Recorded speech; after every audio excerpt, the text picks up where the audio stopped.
चला तर मग फुकुशिमा दाईइची अणुऊर्जा प्रकल्पातल्या त्या थरारक क्षणांचा मागोवा घेऊया. आपण पाहणार आहोत की कसं काही धाडसी लोकांनी अक्षरशः स्वतःचा जीव धोक्यात घालून संपूर्ण जपानला एका महाभयंकर संकटातून वाचवण्याचा प्रयत्न केला. फक्त एका कर्मचाऱ्याचं हे वाक्य, पण यात त्या दिवशीची सगळी भीती, सगळी निराशा सामावलेली आहे. विचार करा, काय परिस्थिती असेल तिथे.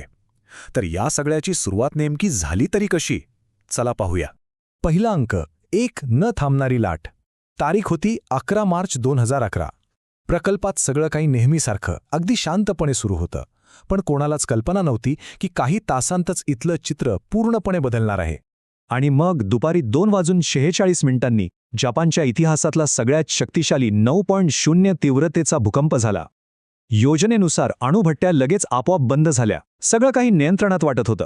पण तासभरातच म्हणजे 3:35 15 मीटरपेक्षा उंच अशी त्सुनामीची पहिली लाट प्रकल्पावर आदळली. आणि त्यानंतर फक्त 6 मिनिटात म्हणजे 3:41 प्रकल्पाचा सगळा बॅकअप वीज पुरवठा बंद पडला. आणि इथूनच सुरू झाली त्या महासंकटाची उलटीगिनती. आता इथेच सगळ्यात मोठी गडबड झाली होती. प्रकल्पाची रचना करताना काय विचार केला होता? तर समुद्राची भिंत 5.7 मीटर उंचीच्या लाटांना आरामात थोपवेल. पण प्रत्यक्षात काय झालं? लाट आली तब्बल 15 मीटरची, म्हणजे अपेक्षेपेक्षा जवळजवळ तिप्पट. आणि सगळ्यात मोठी चूक, ज्या बॅकअप जनरेटर्सवर सगळा भरोसा होता ते ठेवले होते तळघरात. साहजिकच त्सुनामीच्या पाण्याने ते सगळेच्या सगळे निकामी झाले. एका क्षणात प्रकल्पाची सगळी सुरक्षा व्यवस्थाच कोलमडून पडली.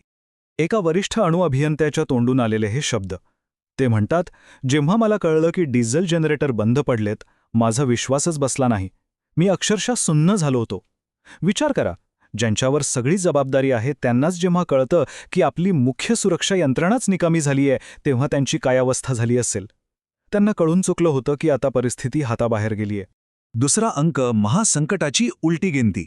आता वीज तर गेली होती, म्हणजे कंट्रोल रूममधले कर्मचारी एका अदृश्य शत्रूविरुद्ध लढत होते, तेही पूर्ण अंधारात. अणुभट्टीच्या आत काय चाललंय हे बघायला त्यांच्याकडे काहीच साधन उरलं नव्हतं. आता अणु शीतकरण किंवा न्यूक्लिअर कूलिंग म्हणजे नेमकं काय आहे हे समजून घेणं खूप महत्त्वाचं आहे. बघा, अणुभट्टी जरी बंद केली तरी तिच्या आतल्या अणुइंधनाच्या कांड्या प्रचंड गरम असतात. त्यांना थंड ठेवण्यासाठी सतत पाण्याची गरज असते. आता वीजच नसल्यामुळे हे पाणी पुरवणारी कूलिंग सिस्टमच बंद पडली होती. आणि याचाच अर्थ होता की आता मेल्टडाऊन म्हणजेच अणुभट्टी वितळणं हे अटळ होतं. कंट्रोल रूममधल्या या नोंदी बघा.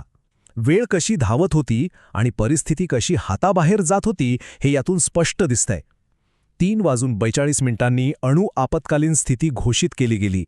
अवघ्या 16 मिनिटांनी म्हणजे 3:58 पाण्याच्या पातळीचे रीडिंग येणंच बंद झालं. आणि 4:36 आपत्कालीन शीतकरण प्रणाली पूर्णपणे निकामी झाली. म्हणजे अणुभट्टीत पाणी टाकण्याचा आता कोणताच मार्ग उरला नव्हता. अवघ्या 1.5 तासात सगळं नियंत्रणाबाहेर गेलं होतं. एकीकडे प्रकल्पात कर्मचारी जीवाचं रांग करत होते, तर दुसरीकडे बाहेरच्या जगात एक वेगळीच अत्यंत हृदयद्रावक शोकांतिका घडत होती. नारियो किमुरा, आपल्या हरवलेल्या कुटुंबाला शोधणारे एक सामान्य नागरिक. त्यांचे हे शब्द ऐका. त्यांना किंवा त्यांच्यासारख्या हजारो लोकांना आत काय घडतंय याची जराही कल्पना नव्हती. आणि जसजशी रात्र होत गेली, धोका अजूनच वाढला.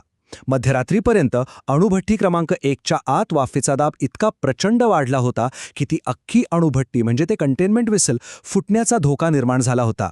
हा दाब जर नियंत्रणात आला नसता तर इतका मोठा स्फोट झाला असता की जपानचा एक मोठा भाग पुढची अनेक दशकं राहण्यालायक उरला नसता.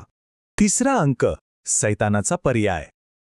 आता सरकार आणि प्रकल्पाची कंपनी TPCO यांच्यासमोर एक असा अवघड पेच उभा होता जिथे कोणताही निर्णय घेतला तरी नुकसान अटळ होतं.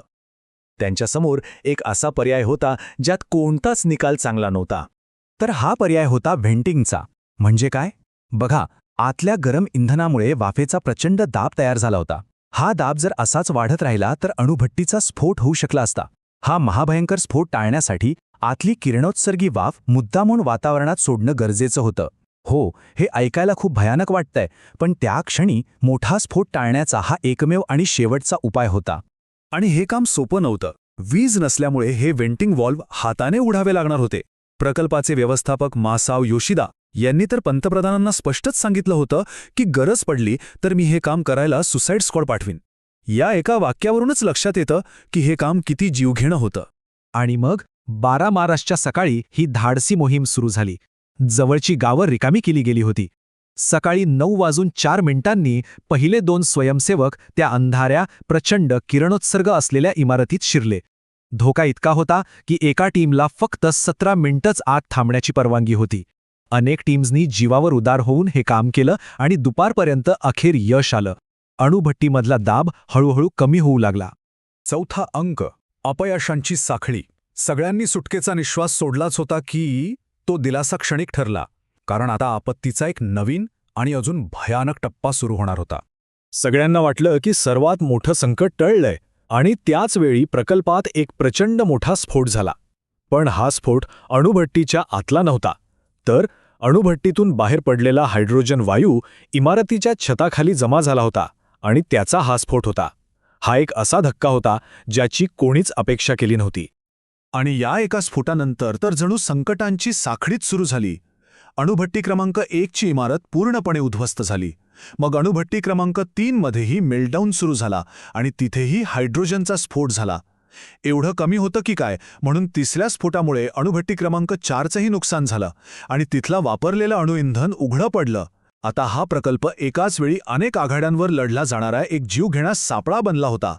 अणुभट्ट्यांजवळ किरणोत्सर्गाची पातळी किती होती माहितीये? तब्बल 1000 मिलिसिवर्ट प्रति तास. सोप्या भाषेत सांगायचे तर या ठिकाणी फक्त काही तास जरी कोणी थांबलं तरी त्याचा मृत्यू निश्चित होता. याच कारणामुळे कामगारांना फक्त काही मिनिटांच्याच शिफ्टमध्ये काम करावं लागत होतं.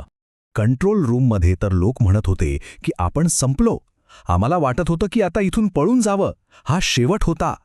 एका कर्मचाऱ्याच्या या शब्दांमधून तिथली संपूर्ण निराशा आणि हतबलता समोर येते.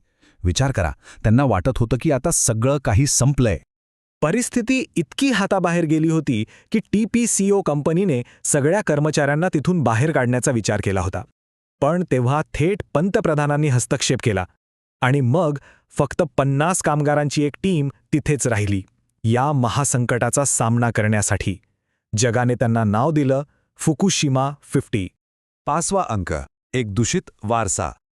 आता पाहूया या आपत्तीनंतर काय झालं आणि त्याचे जपान व संपूर्ण जगावर काय दीर्घकालीन परिणाम झाले. या घटनेचे परिणाम खूप दूरगामी आणि गंभीर होते. 1 लाखापेक्षा जास्त लोकांना आपली घरं सोडून जावं लागलं. ईशान्य जपानचा शेकडो चौरस मैलांचा परिसर किरणोत्सर्गाने दूषित झाला.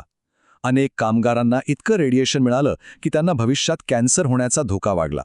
आणि सगळ्यात महत्त्वाचं म्हणजे या एका आपत्तीमुळे संपूर्ण जगाला अणुऊर्जेच्या सुरक्षिततेबद्दल नव्याने विचार करायला भाग पाडलं गेलं. आणि शेवटी पुन्हा एकदा नोरियो किमुरा यांचे शब्द. ते म्हणतात, एक दिवस आम्ही इथे राहायला नक्की परत येऊ, त्याच समुद्राकडे पाहत ज्याने तुम्हाला आमच्यापासून हिरावून घेतलं. आम्ही नक्की परत येऊ.